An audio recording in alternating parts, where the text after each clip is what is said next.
Anisman Opinion. Pilpres 2024 semakin hangat. Partai Nasdem resmi mendeklarasikan Anies Baswedan sebagai calon presiden yang diusungnya. Sementara PSI menegaskan akan mendukung Ganjar Pranowo sebagai calon presiden 2024. Apa komentar Anda mengenai mulai ramainya bursa calon presiden dari partai-partai ini? 6339160. Kita sudah melihat ya kinerjanya Pak Anies selama dia jadi gubernur. Prestasinya tidak sesuai dengan pembicaraan, dengan perkataannya, yang seringkali saya membuat kita orang bingung apa yang dia katakan. Saya bingung juga kalau dia jadi presiden seperti apa Indonesia ini. Saya sih semakin takut aja kalau dia bisa jadi presiden dengan prestasi gubernur aja seperti ini. Mungkin belum waktunya, kita udah krisis sekali. Itu aja sih. Melihat ya, kali ini kalau ada keluar 3 calon capres ini, kekuatannya hampir berimbang. Pak Prabowo, Pak Ganjar, Pak Anies itu hampir berimbang. Tapi nanti kalau ada putaran kedua, ini kayaknya yang nguasain Jawa Tengah, Jawa Timur yang menang. Seperti itulah gambarannya kira-kira. Terima kasih. Elit politik mau posisi atau petana semua teman berteman di belakang layar. Jadi kompetisi di demokrasi hanya sandiwara. Yang penting di belakang layar itu yang terjadi setting atau jabatan di pilpres, pilkada, bahkan pemilihan pejabat negara yudikatif kemungkinan seperti itu. Dari pertama kali pemilu di negara kita sampai sekarang bahkan mau disusun lagi tahun 2024. Kemungkinan seperti itu. Terima kasih. Assalamualaikum warahmatullahi wabarakatuh. Pengarahan politik secara euforia ke siapa. Kita biarin aja. Memang pemilu tuh biar aja bergulir seperti biasa, nanti rakyat kan yang menentukan. Kalau menurut saya pemilu 24 ini tidak akan terjadi hanya 2 calon presiden, pasti banyak, mungkin lebih dari 4 menurut pendapat saya.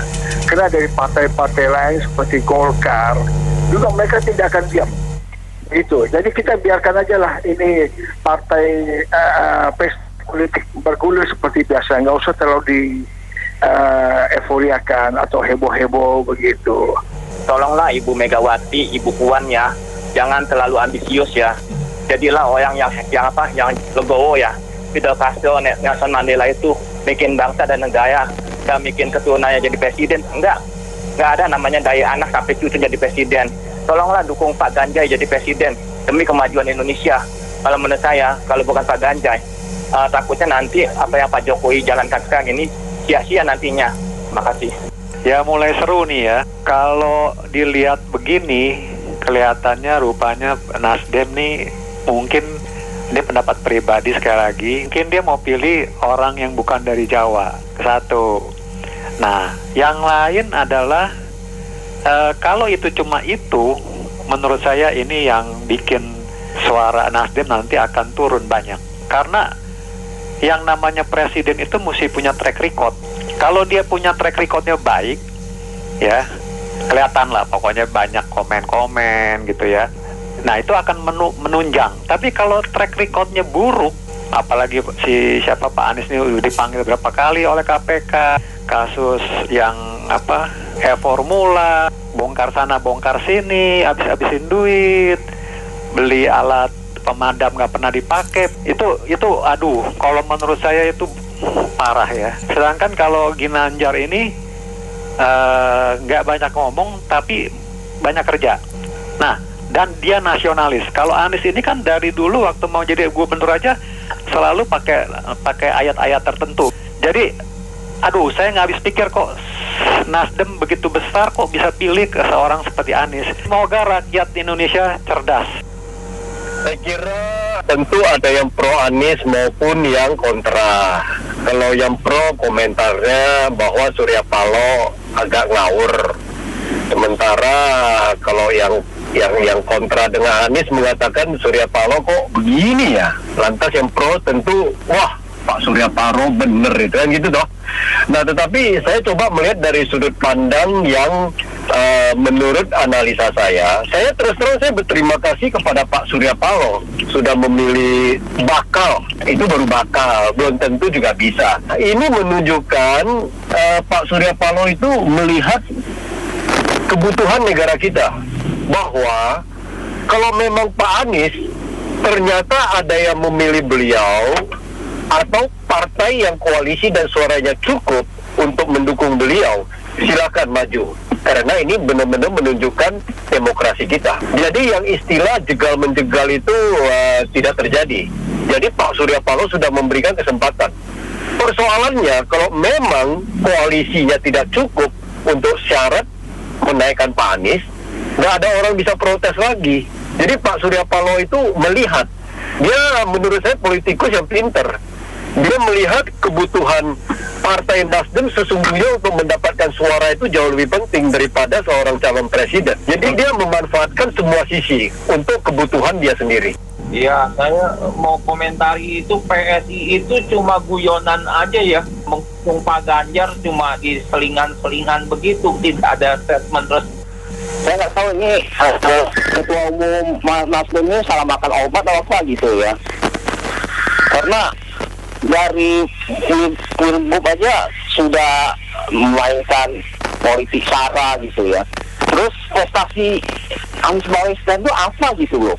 Kayaknya program-program dia itu nggak ada yang populer gitu loh. Nggak ada, saya nggak tahu manfaat prestasi dia itu apa gitu loh. Saya agak bingung gitu. Iya ya, kalau itu yang penting sah-sah aja siapa aja yang mau mencalonkan ya.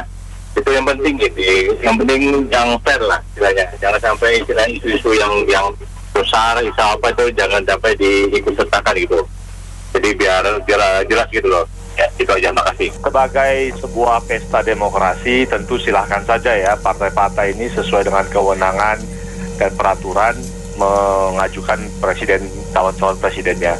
Bahwa calon presiden itu tentu ada masyarakat yang suka, tidak suka, dan seterusnya, itu dinamika dari demokrasi. Tetapi sebagai masyarakat, saya ingin menggarisbawahi peran Bawaslu. Bawaslu itu kan badan pengawas pemilu. Ada di pusat, ada di provinsi, sampai ke kota madya. Nah ini yang harus benar-benar berfungsi. Saya melihat rekan-rekan Bawaslu pada pemilu yang lalu itu kayak tidak maksimal fungsinya. Nah, apakah memang di Bawaslu ini perlu bantuan dari misalnya dipinjamkan bertugas 4 tahun 5 tahun dari jaksa, hakim, atau dari rekan-rekan kepolisian? Ya silakan, supaya apa? Supaya para kontestan ini, baik individu maupun konsultan politik, para kandidat ini tidak melanggar hukum gitu. Jangan sampai seringkali pilkada ini atau pilpres ini jatuh korban dan sebagainya karena Bawaslu-nya tidak mendiktek dari awal gitu, sampai terjadi konflik sosial, konflik hukum sampai ke pengadilan, tapi Bawaslu-nya sendiri kayak nggak ngapa-ngapain. Jadi mohon teman-teman Bawaslu, jadikan pesta ini jadi aman, salah satunya peran Anda juga sebagai pengawas pemilu. Terima kasih. Pak Anies Baswedan ini menurut saya si playboy sih dia Pak. Jadi playboy itu kan mulutnya manis ya. Dan itu pernah dia lakukan waktu menjadi gubernur DKI gitu. Saya pikir cukuplah orang DKI melakukan kesalahan, jangan sampai bangsa Indonesia melakukan kesalahan gitu. Ini, waduh, saya benar-benar bingung gitu, kok masih ada partai yang mencalonkan dia gitu. Padahal udah lihat kinerjanya, terus rayuannya, janji-janjinya gitu. Saya malah bingung ya, kenapa Pak Erick Thohir kok nggak kedengeran ya, nggak ada yang ngajuin dia gitu, atau Mahfud MD gitu kan sebagai wakil apa gitu kan. Saya pikir itu aja Pak. Saya sih berharap ada partai sih yang ngusungin Pak Erick Thohir sama Mahfud MD gitu. Hak dari partai-partai untuk mengajukan capresnya masing-masing, tapi mohon dalam hal ini Bawaslu dan KPU bersama-sama juga mengawasi agar proses umum mengumumkan capres ini, pendeklarasian ini juga sesuai dengan aturan yang berlaku, jangan sampai melanggar peraturan berlaku. Kemudian buat para capres, sebenarnya buat rakyat Indonesia saat ini, tolong dicari solusi yang substantif aja gitu, termasuk buat partai. Misalnya harga BBM yang naik sekarang, akhirnya barang-barang lain juga ikut naik gitu. Hal-hal yang seperti itu, karena kadang pencapresan itu didukung oleh pencalekan nanti itu banyak yang prestasinya nggak jelas, belum tahu apa hasil portofolio prestasinya, tapi fotonya spanduk di mana-mana gitu. Jadi 90% lebih kepada marketing gimmick, substansinya hanya 10%. Nah ini harus dirubah, harusnya para politisi yang naik ini 90% substansi, yaitu perilaku yang bermanfaat buat rakyat, 10%-nya marketing gitu. Terima kasih. Saya bilang tuh Nasdem tuh terlalu terburu-buru, karena acaranya tuh masih 2 tahun lagi, bukan sekarang, masih 2 tahun lagi, dan perlu menimang-nimang jagoannya, jangan langsung terburu-buru seperti itu. Karena apa? Kita lihat juga prestasi orang yang akan kita dukung. Ini kan prestasinya kan kurang begitu bagus, dan juga Anies ini belum selesai terjerat oleh masalah KPK. Terima kasih. Saya sih hanya untuk pemasukan aja ya, karena saya orang biasa ya. Saya nggak habis pikir sama Ketua Nasdem Surya Paloh itu Pak Surya Paloh. Kenapa dia tidak mencalonkan diri saja? Selama ini kan beberapa kali dia selalu jadi motor politik doang jadinya. Teman Ketua Nasdem satu gitu, keduanya kenapa dia bisa tidak mencalonkan orang-orang Nasdem? Kan banyak orang Nasdem yang berpotensi baik dan bagus-bagus. Kenapa orang luar selalu yang dicalonkan? Ini asli, karena pengusaha mau jadi penguasa mau jadi pengusaha. Inilah sifatnya. Kita tahu Nasdem lah, oportunis. Itu kan pengusaha yang mau jadi penguasa. Nah, nanti kita serahkan kepada masyarakat. Dalam hal ini kan baru menjadi bakal calon. Juga berapa sih jumlah suara yang didapat oleh Nasdem? Ini nggak usah terlalu panik, ini masih terlalu pagi. Terima kasih. Kalau saya melihat Pak Surya Paloh ini sudah salah langkah. Dari awal itu sejak ada sedikit perbedaan pendapat mungkin ya, dia langsung mencalon. Begitu Pak Jokowi menang setahun aja dia udah mengusung Anies waktu itu langsung. Nah akhirnya sekarang kan nggak dapat partai koalisi yang cocok. Mau nggak mau dia tetap berbalik lagi seperti ide dia untuk mencalonkan Anies. Dan saya melihat ini nggak ada pilihan lain. Jadi terlalu emosional awalnya bikin satu statement langsung konferensi pers dengan Anies waktu itu. Nah, itu awalnya yang bikin pintu tertutup buat beliau. Ya, terima kasih. Sebuah langkah cerdas buat Pak Nasdem ya. Karena apa? Bahaya kalau sampai nanti Anies ya dicalonkan sama yang pro kita semua tahu lah ya. Ini langkah cerdas mungkin buat Pak Surya Paloh, mungkin untuk jangka pendek merugikan, tapi kalau untuk bangsa dan negara ini akan jadi bagus. Terima kasih. Kalau untuk mencalonkan tuh menurut saya tidak ada salahnya, cuman timingnya mungkin masih kurang pas. Karena apa? Kemarin tuh Indonesia sedang berduka, mereka senang-senang mendeklarasikan calon presiden. Menurut saya tuh terlalu terburu-buru. Kalau orang Jawa bilang namanya gigi mongso. Nah yang kedua, yang namanya Anies Baswedan kan lagi diproses KPK. Seolah-olah Nasdem melindungi Anies jangan sampai jadi tersangka di KPK, atau membuat takut KPK untuk mentersangkakan Anies. Dan yang paling aneh lagi, ini kan satu bapak politik identitas, yang satu nasionalis sejati. Nah ini kolaborasi yang sangat mengerikan. Kalau yang nasionalis menang itu bagus, tapi kalau sampai terpengaruh dengan kelompoknya intoleran itu sangat berbahaya. Terima kasih. Yang paling tidak pasnya adalah di momen di mana sehari setelah kejadian korban sepak bola.